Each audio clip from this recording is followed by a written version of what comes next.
Hey everyone, it's Lastar Shantae. I'm led by faith, covered by grace. This is Doing My Best. Hey family, welcome back to another episode of Doing My Best. It's your host Lastar Shantae, and yes, as you recognize, we have a new setup.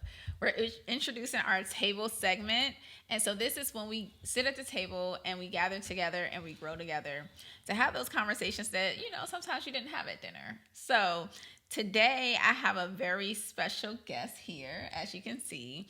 This is my mom, so it should be a good time. Before we get into her introduction, we got to do our check in to see how it's been going. But since I have a guest, let's start with there. We'll check in with her and see how she's been. So, what's been going on in the last few weeks for you? The last few weeks for me has been amazing. I enrolled in school. I've been accepted to J. Sargent Reynolds culinary program. I expect to graduate from that in 2 years. The plan is for me after graduation, or maybe before, because I'm looking into finding a restaurant at this particular time. Okay. Doing my research and just trying to get the grants and get a lot of support because this is going to be an epic. This restaurant is going to involve all walks of life. On the young people, the elderly people, we're going to come together and we're going to unite. And I'm really looking forward to that. It's going to be a lot of support. I have a lot of support in this restaurant. So, for this restaurant, Nice. Okay, so going back to school, that's exciting. So that's our testimony today. We do our testimony service. So my mom going back to school at the age of 63. Plus, Oh, 60 plus. 20.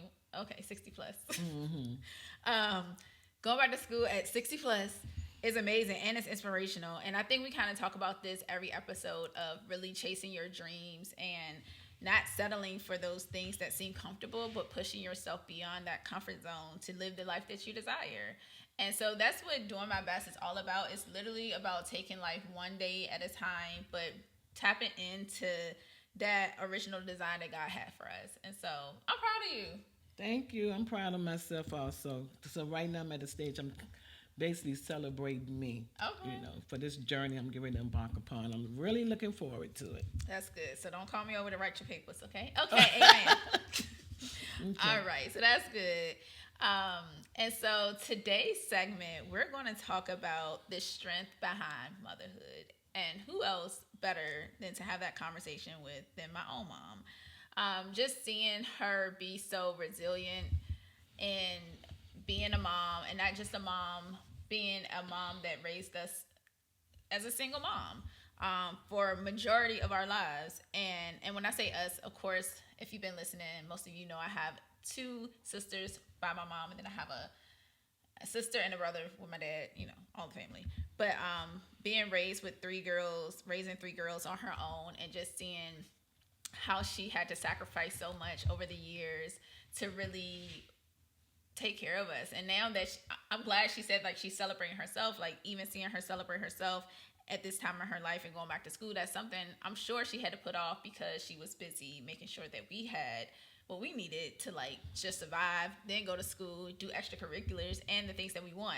So today we're gonna talk a little bit about that, because being a mom, and especially being a single mom myself now, I realized that it's hard. And sometimes you look at things as a child and you question why your parents made certain decisions, but when you become a mom and have to start making those decisions, you get a little bit more insight into that whole process. And so, yeah, let's get into it.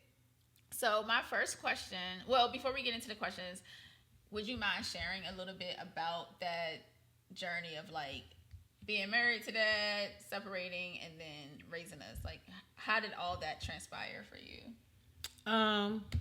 Okay, the way it transpired between my ex-husband, we met in the military. When I saw him, it was like, he just captivated me. It was love at first sight for me. So we started talking, which eventually led into one child born, which was my oldest. And then after that, we got married, and then the other two came along.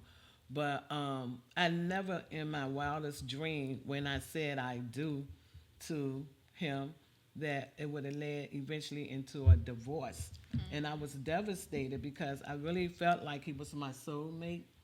Um, Nobody could have approached me and said, look, this marriage is not going to work, because I took my vows very seriously, for better or for worse. So I never foresaw separation, divorce, and anything. So I just felt like eventually we're going to get back together. But it never did transpire. And I think one thing about it, and I'm not trying to make anybody look bad. I'm just stating though, although we separated and then got a divorce, I was expecting better from him as far as his interaction with his daughters, his three daughters. Yeah, I was little kids when he left. And I was more or less, I'm confused because although our marriage didn't work, but I thought he would have been more supportive of you all, meaning coming to pick you up, taking you out, staying in touch. So that was really devastating within itself because it wasn't about me no more. You made a decision to move on, and I accepted that. And some other things transpired during the separation that I had not a clue that what was going on. But to abandon your daughters, I had to really pray, and God helped me through that. That's how He really got me through that. And I just want to say that during that time, though, I was so preoccupied. First of all, I was dealing with myself and my mental health, my mental stage. How did I get here? And it was just because I'm like, okay, I said I do. We're going to get the white picket fence, nice house, have savings accounts for the girls to go to college. I mean, I had this big dream of a very happy family, and it was not playing out like that. Yeah. And I was devastated. And then I'm dealing with my mental state of being separated, eventually getting a divorce, and no support, none, no support. And during that time, so I just survived, and I think my age being so youthful helped me to continue to do right by you all, because it wasn't easy, but my main concern was to get a better paying job, making sure you had, as the basic, as people say, food, clothing, and shelter. I just wanted, and I wanted y'all to have the best education. I was about to ask you that. How old were we when he left? Um, you know, I'm just estimating. I think Ebony, the baby girl, was 1 month old. 1 month. I believe you was about 4 years old, and I think Tanya was about 6 or 7, maybe a little older, 6 or 7. So y'all was very young kids, but you do it. I know that Yeah. he had so much love for y'all, and that's what is the confusing part. That I felt like he really had a lot of love for you all. I remember one thing, and the movie Fences. Can I say that movie title on Yeah. here? Sure. Okay, Fences was about Fences was about how the, the actor that's in the movie about the wife wanted her husband to stay at home because she felt like something was going on, and she was like, you need to paint this fence, are you going to work on the Yeah. fence? And so but I was really, to me, did a fence type movie like 30 years ago because I brought him some fishing rods. And I said, look, let's take the family go fishing. Although the baby was young and everything, I'm just like, we could start going fishing. So I presented him with some rods. He said, well, he took the rods and stated, I'm going fishing and you're not. So that was kind of was an impact on me because I'm trying to keep him home at that particular time. But like I said, I wasn't bitter. He made a decision to move on, and I had to accept that. Yeah. So, but yes, was I grieving? Was I crying constantly? Yes, that's just part of my emotions, So I didn't take it. I didn't want him to be in a place where he didn't want to be. Yeah. But also, I wanted him because I took our vows seriously, like I stated. So I just felt like I wanted him to fight harder for our marriage. But it really wasn't a fight because I didn't initiate one. Also, I didn't want him to stay somewhere where he didn't want to be. So. Right. Hey y'all, so I had to interrupt to see if you got your copy of Taking Back My Pen yet. This is my very first book I wrote back in 2023 when I was going through separation and divorce. When I tell y'all, this book literally saved my life. This is a lot of answered prayers, a lot of strategies from God, and it has so many great tools to get you through any transition in life. This is all about partnering with God to become the author of your narrative, not allowing anything to define you but the Holy Spirit. So, if you have not already got your copy, get yours today. I'm telling you, it is life changing. You can find the link in the comments below, or you can go to my website, which will also be in the comments in this video. All right, let's get back. Right. And I know when I wrote my book about going through divorce, we talked a little bit more about your feelings and things that you processed that we hadn't talked about before that point. So y'all legally got divorced what in 2019? Around that time, yes. Right, 2019. Literally about 6 months before I went through divorce. And so one of the things that I remember from that specific time was seeing you walk through that process um, at that time and like just studying it and trying to understand the emotions behind it. I didn't understand that I was going to be walking through my own divorce 6 months later. But so I can identify what you're saying with the whole having a vision for your family and then having to grieve that that vision is not going to happen, but still having to move on to take care of your family that is here. And so yeah, that's a lot. But Well, we ain't really focusing on him though.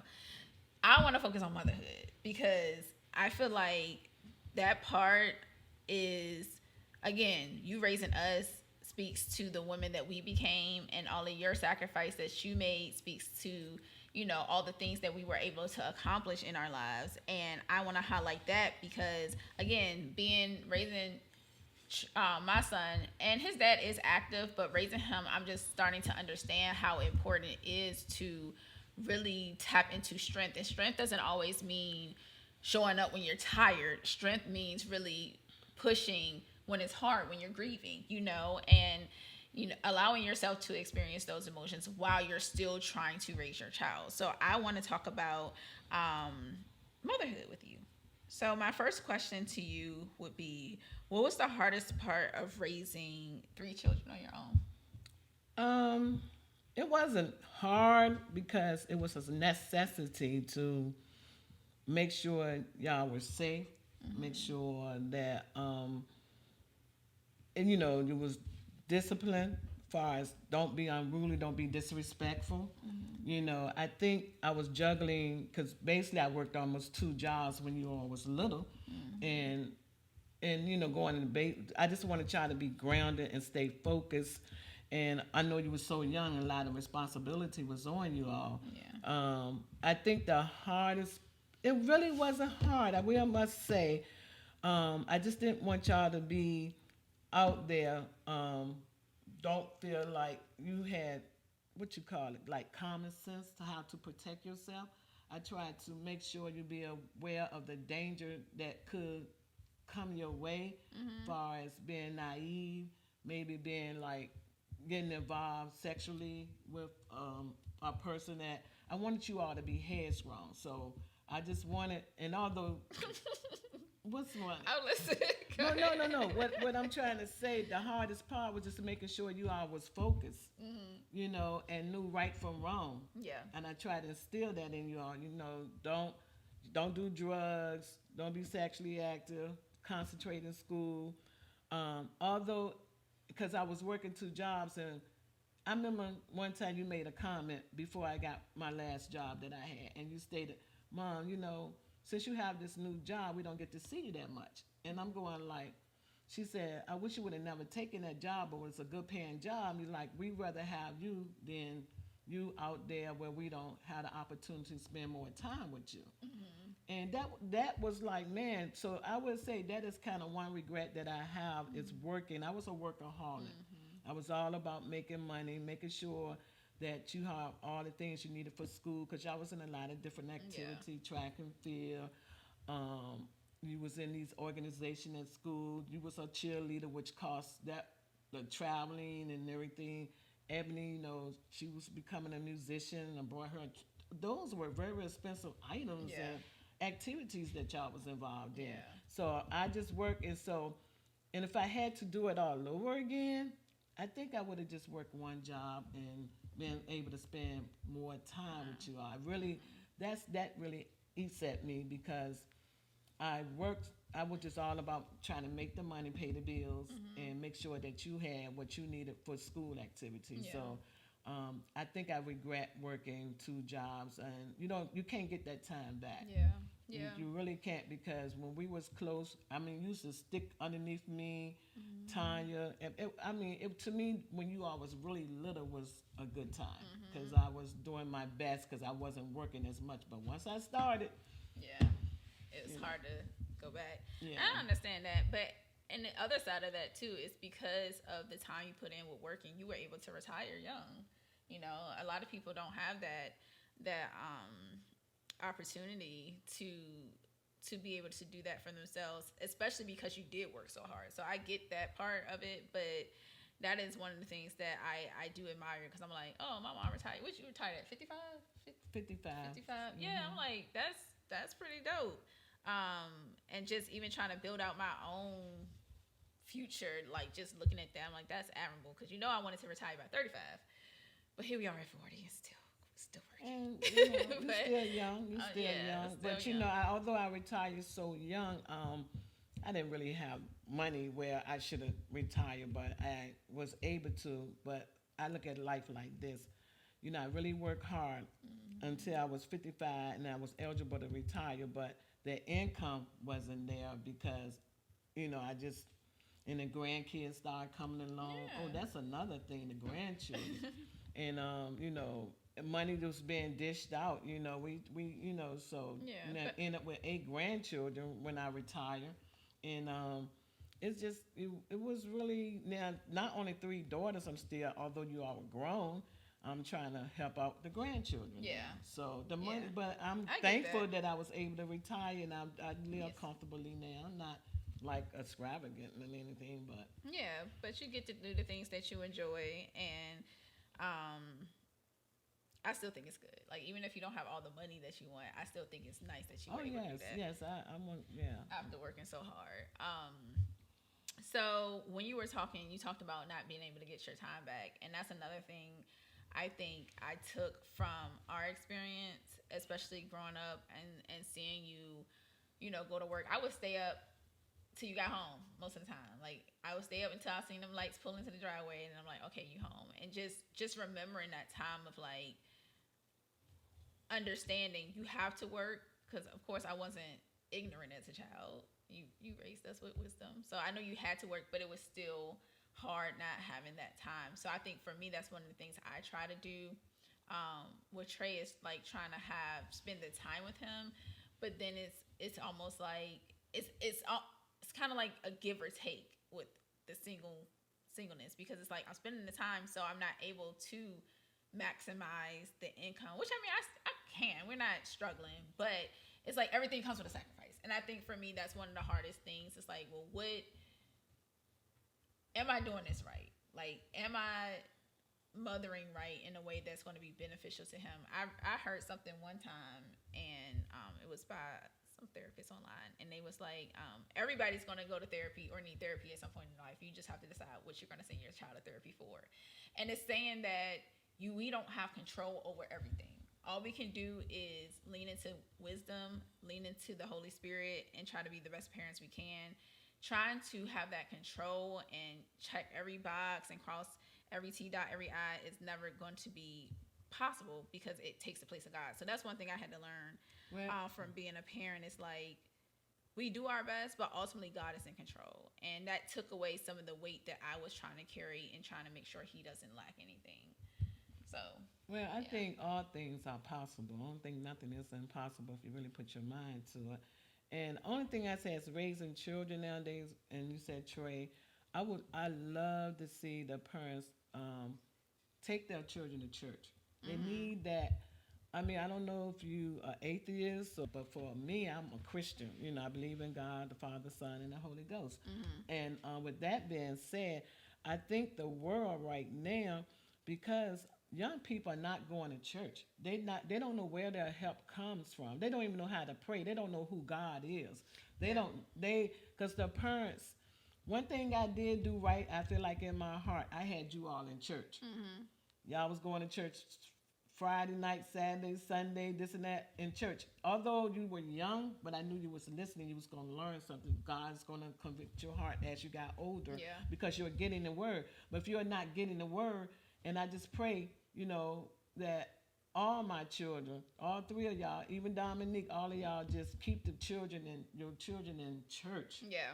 They got to get that foundation because without the church, I'm gonna be honest. I grew up in the projects, and but it was home. It was a community. It was like a village. I mean, yeah, things occurred, Mhm. but we made the best of it. And I'm gonna be honest, that was the best time in my life living Yeah. in there. So, but overall, um, I just think young people, please, they got to get them in the church. Like Trey, I talked to Tanya, talked to, Yeah. Yeah. that please, if you don't do nothing else for your child, give them that foundation of knowing Christ. Mhm. Because, what I used to tell you all the time, I used to tell you, and you're good, pray to God first.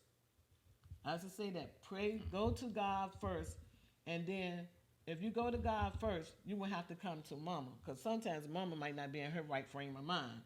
So I might be depressed or say something that not intentionally to offend you all. Mhm. I'm like, because I was dealing with a lot and everything. I might not felt like I'm giving more love that I need to give to y'all or embrace you all or let you know that I love you because I'm dealing. I didn't know until like within the last 5 years Mhm. had an impact on me and my mentality towards y'all because Mhm. and that's why I said tell you to pray. I said go to God. If you go to God, God gonna answer your prayer, Yeah. and then you may not need to come to me because Mama might be, you know, feeling a little under that day, Yeah. and I don't want to say anything hurtful. So, um, Yeah, I mean, I think that's definitely important. they I need know that God is foundation. definitely the foundation, and you did have us in church a lot, and I know I went back to that, especially when I went to college, to that foundation of being around like-minded people, believers, and I feel like that did help keep me on my path, and I do the same with my son. Like I definitely instill that relationship or support his relationship with God because he's learning, he has this conversation of like I can't hear God, and we talk about that and we work through that, and still having those open conversations with him because like you said, you young, your mind being developed, but it is an integral part of being able to survive. And it kind of takes us into our next question of like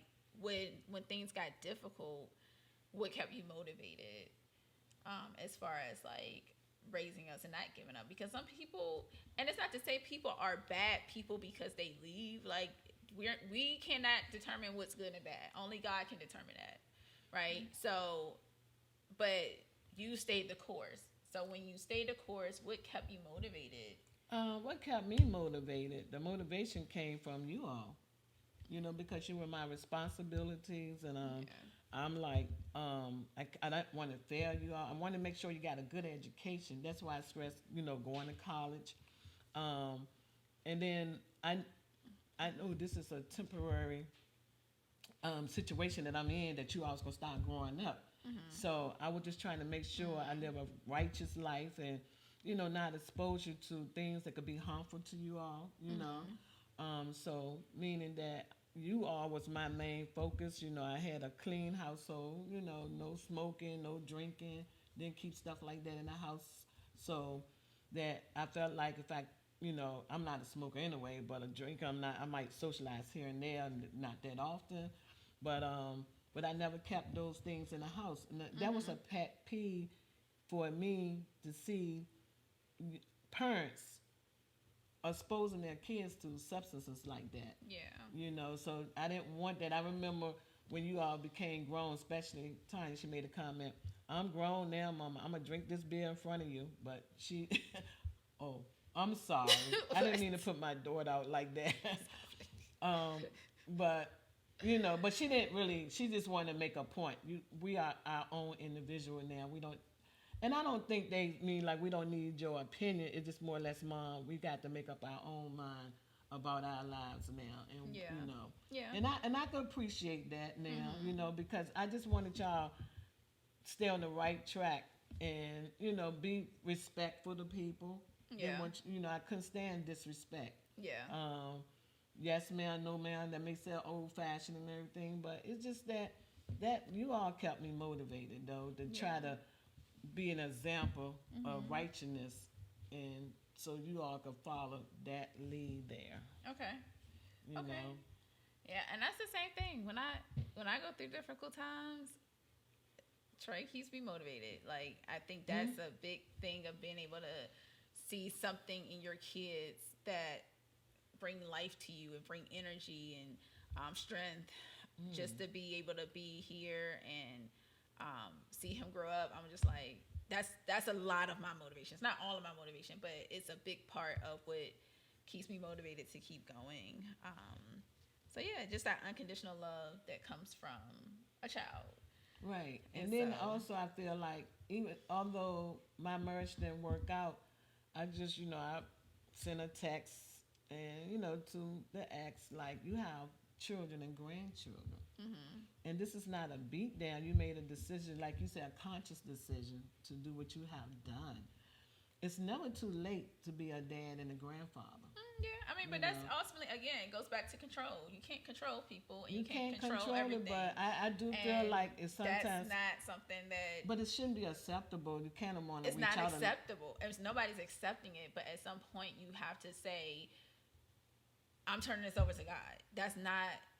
You can't force people yeah. into actions. You can't force people into behavior. And yes, you can always extend an olive branch, but keeping certain doors open and reaching it out sometimes is hindering yourself because it can open you up. I mean, you gotta do what God tell you to do. But I know for me, some things can open you up for rejection and having to be hurt or trying to figure out why they're doing the way what they doing.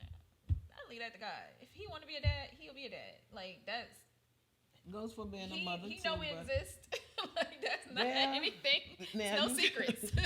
We follow each other on Facebook, well, so that's they're the thing. If you behaving want like to you be don't active, exist though. you're going to So, be but active. yeah, So you can't. I mean, I understand what you're doing, but at the end of the day, that's a decision that he has to make for himself.